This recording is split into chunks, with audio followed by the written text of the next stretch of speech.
Blimey. Look at this. It's like seeing my career in one room. Amazing.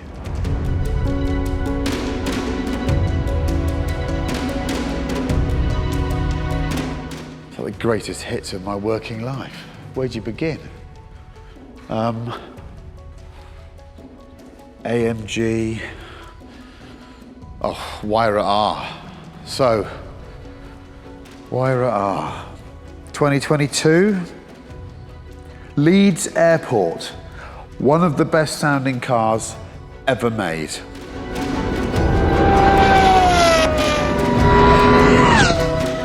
LaFerrari 2014. Little oversteer. F12 TDF 2016. Right, I've had a heart rate monitor on. I'm properly on it at the moment in a way I haven't been in a street car in a long time. Bugatti Chiron 2017. Extraordinary. That's my look of surprise, because I did not expect this car to be able to do this on a windy road. Welcome to the Tailored for Speed collection. What a bunch of cars for auction on the 11th of October. What do we start with? Well, how about this? Grigio Ferro LaFerrari. Surely Mr. Manzoni's greatest design. What a piece of work, hasn't aged at all. FXX-K wheels. I mean, this is the most beautiful example I've seen. It's gorgeous, absolutely flipping gorgeous. It has been used, but then, so it should have been used. You might notice, by the way, there's a white, look at it, yes, pearlescent white, Aperta behind it. This is not an ordinary group of cars. Allow me to show you some more.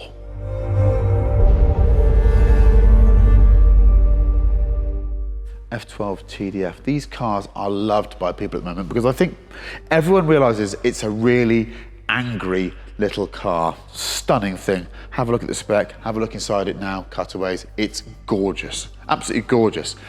This is the car that started it all though. I'm gonna come past the Aperta, we'll come to that in a minute. This is the ancestor to the TDF, the 599 GTO. I remember going on the launch of this car. They likened the handling to that of a Eurofighter. It was a great story. They stood up and said, it's like a Eurofighter because it's designed to be totally unstable. So it turns really quickly. In other words, it's got a nervous rear end to allow you to turn the car, and the electronics kept it in place. To me, it felt like nothing else I'd driven before. Super angry. This car is stunning. This is in a Scottish blue, notice, without any shields on the wings, which I personally love. This is before the tailor-made program was called the tailor-made program, but you could go and specify very special cars. This is one of them. Never seen one like this. Probably the best looking GTO I've ever seen. Okay, I walked past it. We talk about tailor-made and Sonderwunsch style cars. This SA Aperta 599 is unlike anything I've seen. The keen amongst you will notice that the wheels are from a GTO and these grills here are from a GTO as well. They might look aftermarket, they're not. There's paperwork to show these are from factory. The interior is a riot of different colors.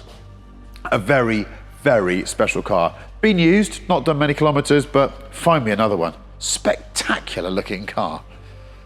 Where do you go next? I'll tell you where you go next. Down here. Now this is a firm favourite with those that know. I introduced it as a Speciale, but we know it's got a roof off, so it's Speciale Aperta. Now everyone loves one of these. The Speciale is now considered to be one of the greats. It's the last of the Luca, of the Sergio Pininfarina cars. It's also a convertible. I mean, it ticks every single box. Look at the colour of it. Deep ruby red and quite a basic interior, but just with some red finishes. I have to say, I mean, is this peak Ferrari? Yeah, I think it probably is, isn't it? It is absolutely peak Ferrari. Mid-engined, normally aspirated, Sergio, Luca, box, tick, tick, tick, tick, tick.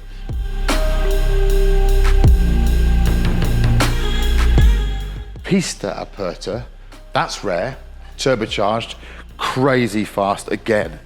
Painted stripes, look at those. Aren't they beautiful? What's the interior like? Oh yes. Lots of Alcantara. Also blue, look at that blue carbon on the wheel and the dashboard. Outrageous. Theatre of a car, that one. And of course, the Pista Pilota. Now, for all you nerds out there, this was a special edition pista that was only offered to people that were racing with Ferrari at the time. Challenge, GT3. Also, I suppose, a Formula One driver will be offered one too. The Eiffel that is the Competizione Aperta. This, Pozzi blue, red Alcantara inside. I mean, that is a riot for the eyes, isn't it? Look at the size of them shields as well. Stunning machine. Absolutely stunning. Carbon rims. Now, I've not driven the Aperta. However, I did go to drive the hardtop. Look at this. Is that Grigio Titania? What do you reckon that is? That looks a bit Grigio Titania to me, with stripe again. I drove this on a really, really horrid day at Fiorano. And even then, with awful weather, the brake discs were glowing red hot for half the day. These are animals. The lineage here is fascinating to see them in the same room. 599 GTO becomes wilder, becomes F12 TDF, becomes even wilder, 812 Competizione. So wild, it doesn't even have a rear window.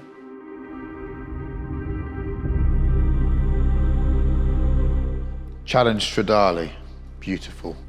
Rosso Fiorano 360 Modena manual, find me another one of them. Jello Fly with sports bucket seats and manual 360 Spider. Again, find me another one. They're very, very rare cars. 360s starting to look really, really pretty to me. A very simple design.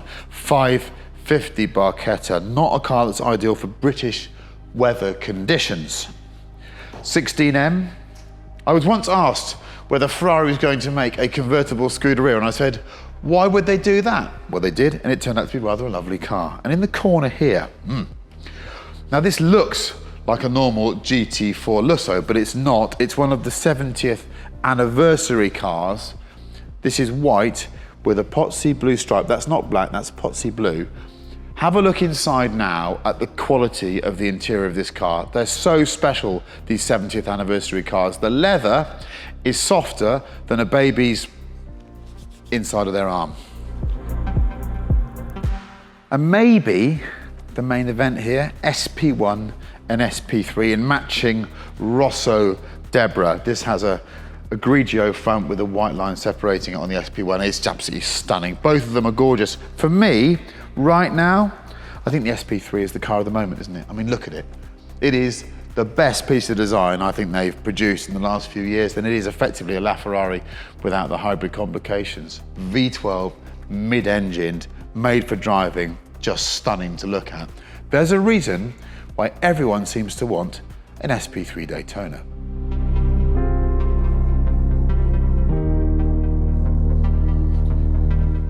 How much talent do you need to have in a room for a Chiron Supersport to look a bit ordinary? Of course, up close, it doesn't look ordinary. This bare carbon has got a blue finish to it. It's absolutely stunning. It's subtle and, of course, crazy fast.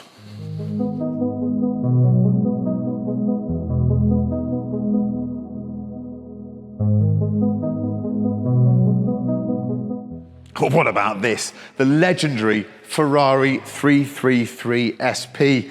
Ferrari took a little sports prototype chassis, dropped its current F1 engine in there, up the capacity, down the revs, still had 640 horsepower. What does it weigh? 800 kilograms. Stunning machine. Many of these were just privately owned and not used in competition, but this one has real race provenance. Won a championship. Again, find me another.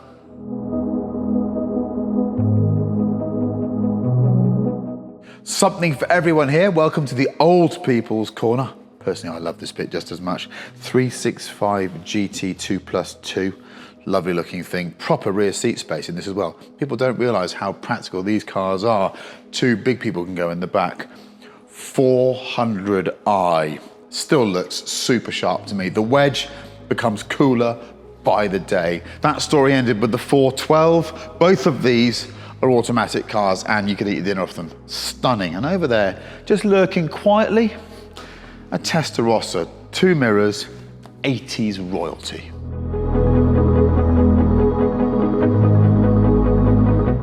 Pagani Utopia, look at this thing.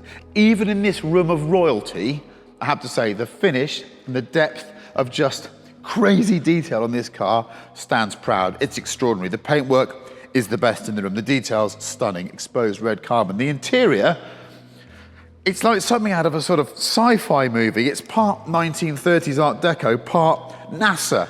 The gear linkage and that whole gear assembly there. What a thing. Horacio is the master at this stuff. He really is. What's that? I thought we were full up here, boys. This is key here. Oh, there you go. Cheeky Lamborghini Cyan. They're still filling up this area with the cars for sale. There you go. Just a cheeky Cyan. Look at that. That sort of blue, but then blends into a carbon blue in the background. I think I need to have a sit down after this. It's outrageous, these cars. They keep coming in.